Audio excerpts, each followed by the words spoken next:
joining us today for a broad but brief discussion of a very interesting subject, the future of cryptocurrencies.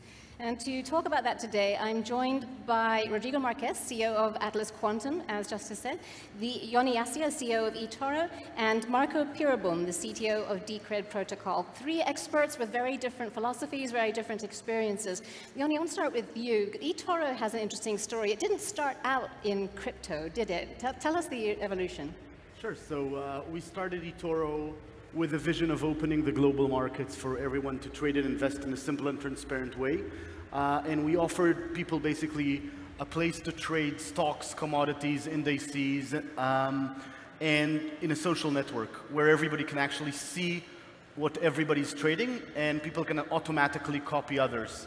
Then when we discovered Bitcoin in sort of 2010, we started experimenting it, and in 2014 we added Bitcoin trading into the platform, but just for the first 3 years, no one really traded Bitcoin. 2010. So just 2017 went from 2% of our users trading crypto to 80% of our users trading crypto when we added also Ethereum and Ripple, etc., and more cryptocurrencies into the platform. And that huge growth, why? What were people attracted to?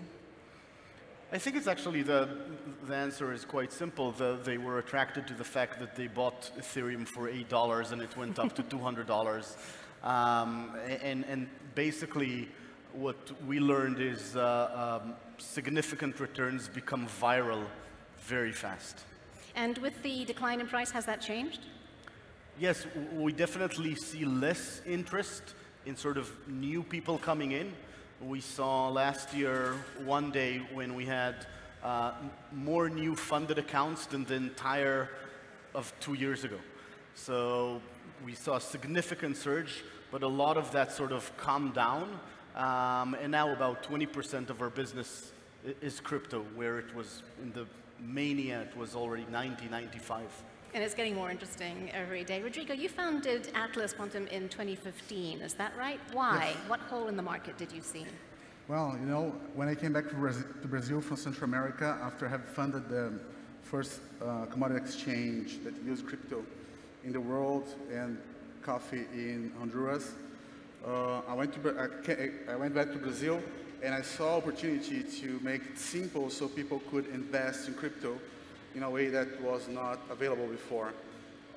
We thought that was really important to people, to the real common person, to be able to not need to be an expert to understand how to invest, but to make it easy and safe, and the person could just invest their money and keep tracking of their profits. And you're using the word invest. How is that different from using Bitcoin?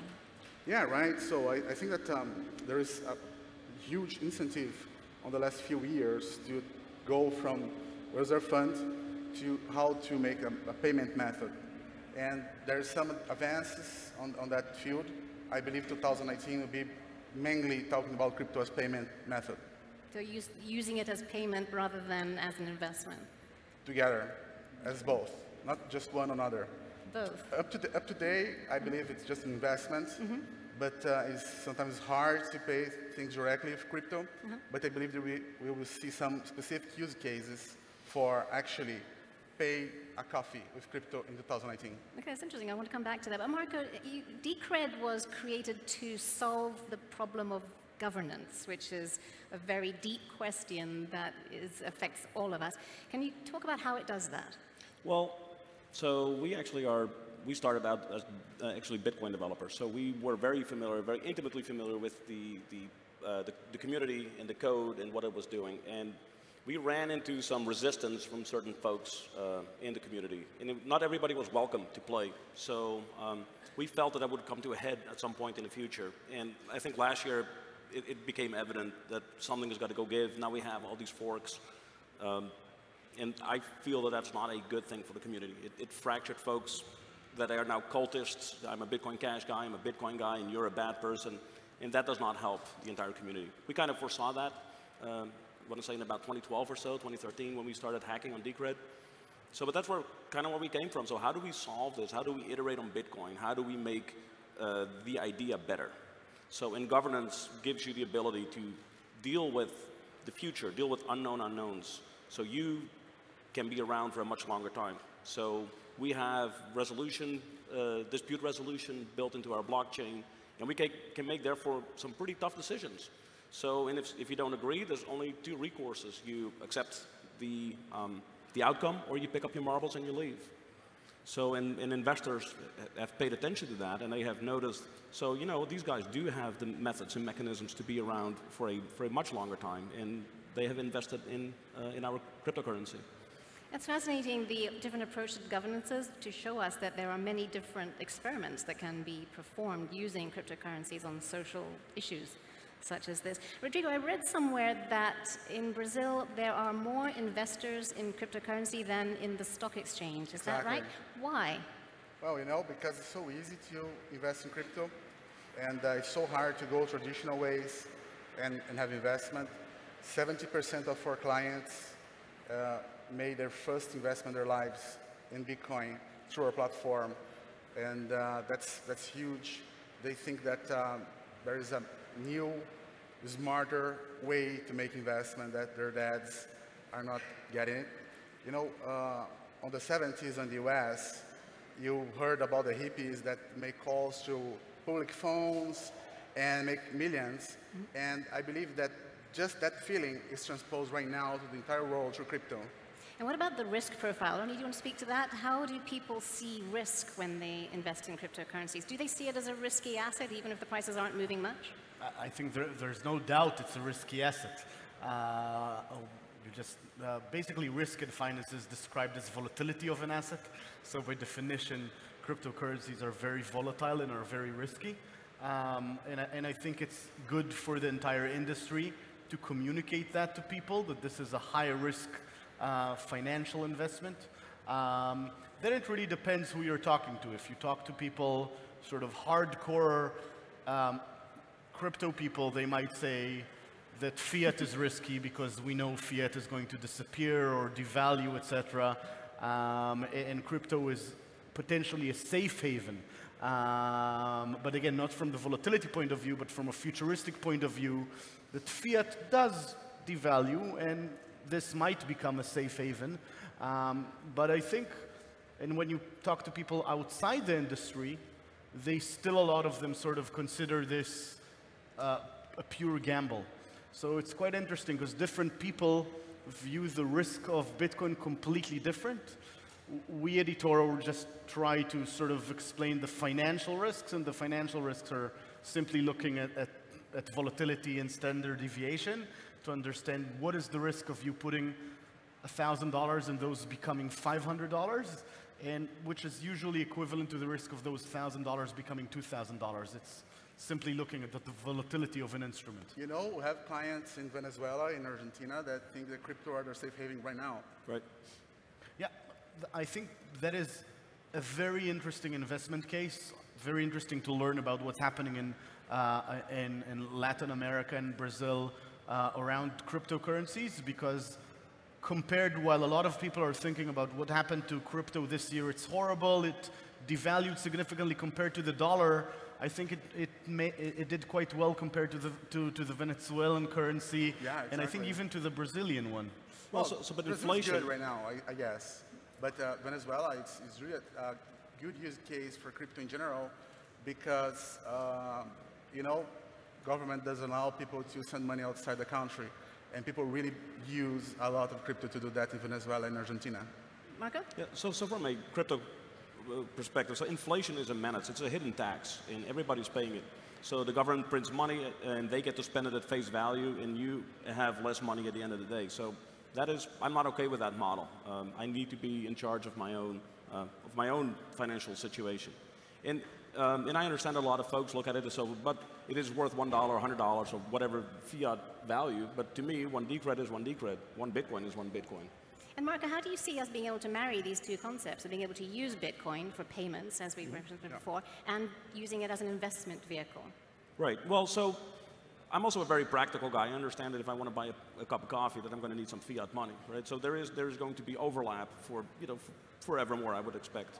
So, I look at cryptocurrency much more as an investment. It's a deflationary asset. So if I hold on longer to it, in theory, it should go up. So get in early, accumulate a lot. And actually, if you look at Decred, we have an entire economy built around this. The entire project is paid for with our treasury. So the guys with the blue shirts that you'll see there in the back, they're all being paid in Decred right now. We paid for the entire trip over here in Decred. But of course, there's sometimes you need to make an exchange. And fine, how many Decred is it to pay for the booth? And then we'll make that fiat transfer. But we pretty much transact only in Decred. Yoni, how can... Sorry, jump in. You know, crypto is a reality. The future will be crypto. Sure. It's up to us to make crypto like decentralized and private. But if you fail, ultimately the central banks will make crypto, and there are several projects already starting doing that.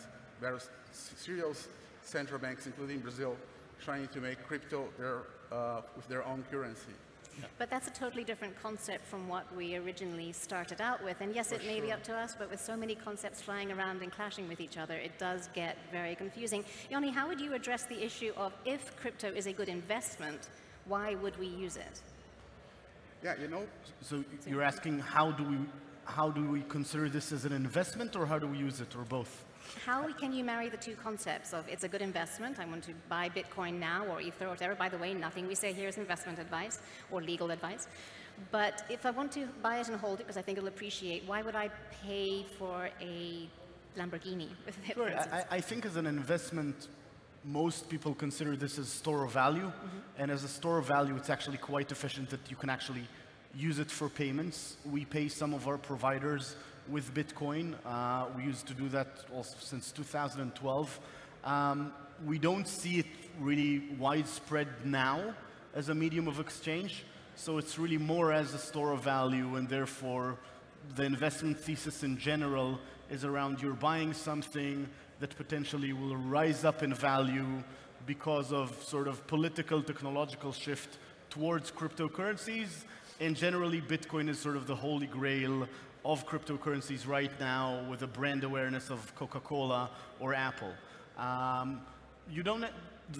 think everybody assumes that the more people use cryptocurrencies, so if people actually use Bitcoin to pay in stores, and people use their wallets to actually do transactions, whether it's in Bitcoin or whether it's ICOs on Ethereum, that would significantly increase the value of a cryptocurrency. And there are some models out there that show how to evaluate the market cap of a cryptocurrency based basically on the real transaction volume of velocity, that cryptocurrency, which makes sense, by the way, and that is, by the way, based on sort of very ancient sort of logic and mathematics from how to evaluate the value of a medium of exchange.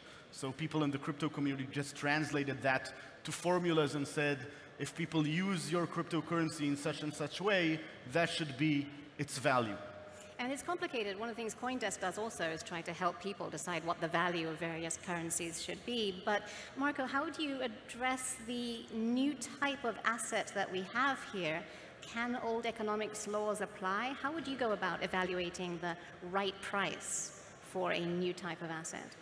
Well, so it is somewhat hard to use technology, right? So there's no news there. And actually, what needs to happen from an engineering perspective, we need to make it more accessible for people. As it becomes more accessible, people are going to start using it more, and it will normalize itself. And will obey the laws, the economic laws that we know and love so much. It will do that. And if you actually look, again, at the countries in Southern America where there's a much higher adoption of it. So Brazil, for example, is the biggest Decred community. It's a wildly used cryptocurrency over there. But people are starting to do some other interesting things with it, by the way. So there was a guy that in Brazil that put the birth certificate of his daughter on our blockchain because he's a huge fan. I can celebrate the birth of my daughter by, putting it on the blockchain. Why would you want to? Well, I'm going to say on that one is because you can, right? Okay, because we can. No, but there's actual real value there. So what you can do with the blockchain, from a utility perspective, you can create a proof of existence. So you can create a document, and you can mathematically prove that that document existed prior or at that time. And you can build an entire regulatory system on top of that primitive. You know, I guess the can do and the should do and the will do are three paths that we have yet to see evolve. Rodrigo, you're based in Sao Paulo. What's the regulation like there? Well, I guess that the real value of crypto and blockchain as a whole is that it's not about it is now, but it's toward the future that points out. So I believe that blockchain points out for a disintermediated future where people can have direct access. And that's actually what people see when they buy any crypto, especially Bitcoin. And what's in the way now? What are the barriers? Intermediaries, inertia. Yeah. So one of the biggest, so most folks here are going to be used to paying a provider to provide some sort of service. What crypto is actually doing is removing that middleman that has been holding on for dear life because they need status quo. They need to make sure that they're getting their cut. And crypto is kind of blowing that up. And so we have some very irritated people that are trying to simulate, they want to retain their portion in the world. And crypto is literally blowing that up and changing the way we do economics. I'm my own bank. I can transfer, Decred to anybody here in this room, permissionless. I don't need a bank account. I don't need to beg any government for permission. I'm a sovereign human being when it comes to that kind of thing. And that is a powerful idea that, people need to wrap their heads around it. You kind of level up to, to go from, oh, wait, you can do that. So it's an evolution. Yeah, true, but the words blowing that up are not words that regulators generally like to hear. Yoni, what role do you see regulation playing in development of cryptocurrencies going forward? I think we don't have the right user experience and sort of user habits for this to scale, not the price of Bitcoin, but the usability. So my assumption is not a lot of people in this conference have a Bitcoin wallet which they use at least once a month, and therefore people don't have a habit of paying each other with cryptocurrencies, right? So let's have a quick show of hands. Who here has a cryptocurrency wallet? Look at that. Wow, there you go. That's really good. Really good, I agree. So you can tip us at this address. And okay, Rodrigo, what do you see the role of regulation being? Well, a lot of people jumped into the wagon of crypto because it was unregulated in the past. And that's what makes so good. But right now, I believe that as we go forward to a future where there's more and more regulation and people want, I was quite surprised because in the beginning of the year, we saw like China prohibiting Bitcoin. And in the end of this year, we're seeing regulators talking about protect the market and make it safe and not make a lot of regulations. So I think that the future for 2019 is that we have few regulations that will allow more traditional money to come into the market. Yoni, what do you think will change over the next 12 months? What will we be talking about Web Summit 2019? Well, hopefully price, but I think we're going to see in the next 12 months another killer app. I think ICOs were the killer app of 2017, and I'm hoping we'll see at least one killer app in 2019. Do you think ICOs will come back? Very hard to estimate. Marco, what do you think will be the biggest change between now and this time next year? Well, so actually, I don't think that the market is done going down. There was an astounding amount of money raised last year. Some of the projects were, let's say, not good. And I don't think it has been shaken out yet. So I think it's going to be ugly for the next couple of months. Well, everyone, I hope that you will join us this time next year to see if these predictions have come true. Thank you very much for joining us today. I hope you've enjoyed this as much as I have. Thanks to our panelists. Thank you. Thank you.